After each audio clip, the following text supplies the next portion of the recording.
Hi, welcome to Math Like TV. Ngayon po ang video nito, aking ituturo sa inyo factoring a perfect square trinomial. Tapusin niyo lamang ang video nito hanggang sa dulo upang kayo ay mayroong matutunan.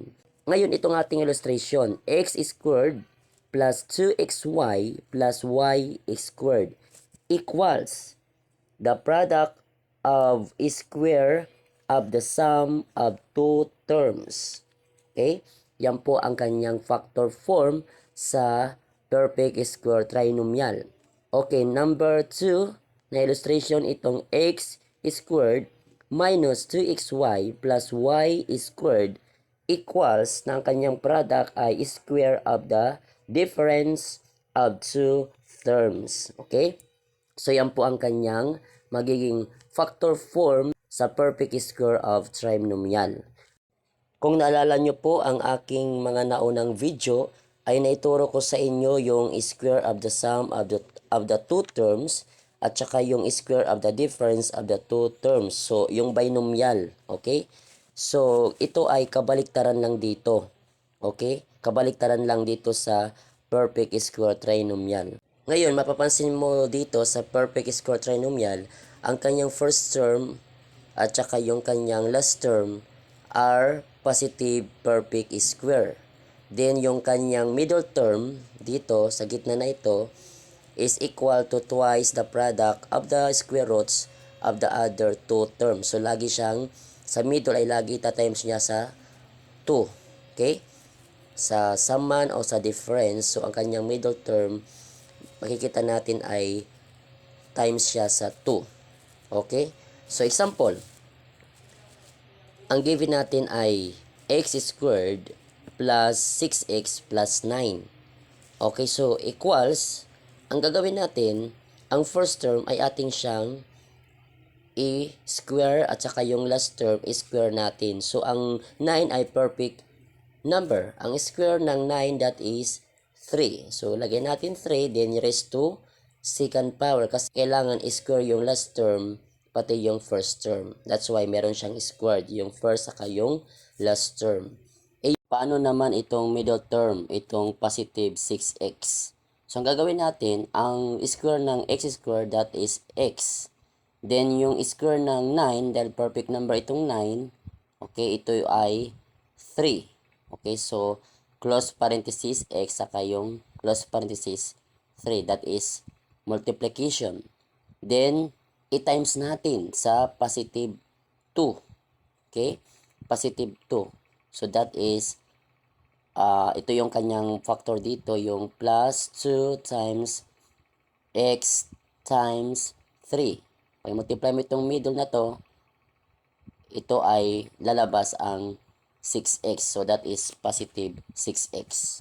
And positive yung last term, kaya may plus po dyan.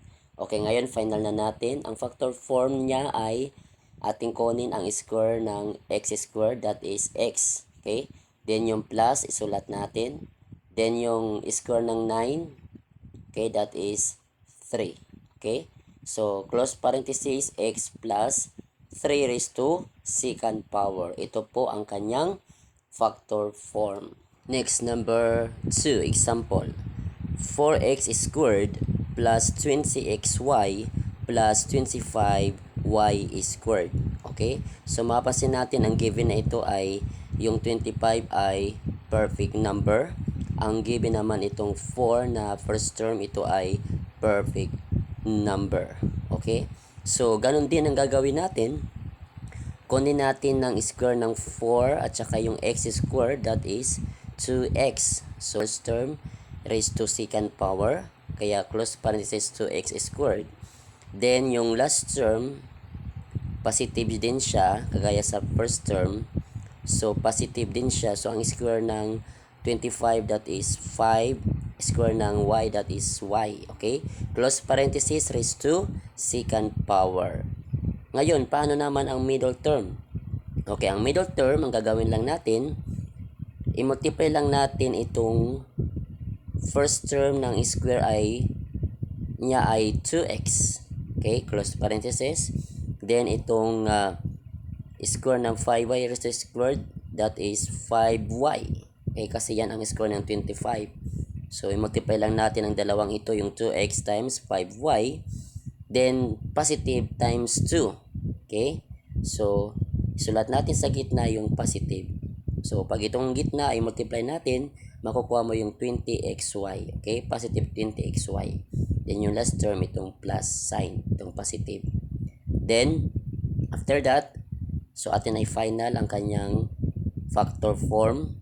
So, itong square ng 2x, that is 2x, square ng 25y square, that is 5y, close parenthesis, raised to second power. Sa gitna niya ay yung plus. Okay?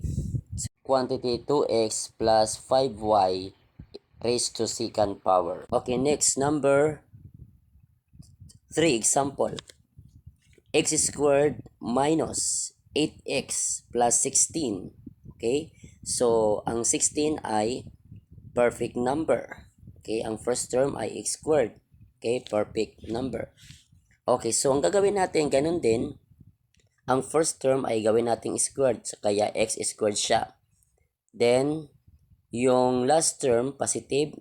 Ang last term niya, so ang square ng 16, ito ay 4. Okay? Gawin natin siyang squared. Then, yung nasa middle term, tinan nyo po dito sa gitna ay negative. 8x. Okay? So, gagawin natin, square ng x, that is x. Then, square of 16, that is 4. So, close parenthesis sila, x times 4. Then, times negative 2. Okay? So, ito po ang kanyang form. So, negative 2x times positive 4, that is negative 8x. Okay? Yung final factor form dito, ang square ng x squared, that is x. Then, kopyahin itong minus sign. Then, yung square ng 16, that is 4. Close parenthesis, raised to second power. So, ito po ang final na factor form ng perfect square trinomial. Ngayon, I'll give you 2 items. Try this to answer factor h trinomial completely. Comment your answer below. Kung mayroon kang natutunan, paki-like naman po ang video ito. At kung bago ka pa lamang sa aking channel, huwag kalimutan pindutin ang subscribe, maging ang bell notification upang ikaw ay laging naka-update sa mga bagong video na i-upload sa aking channel na ito. Maraming salamat po sa inyong panonood.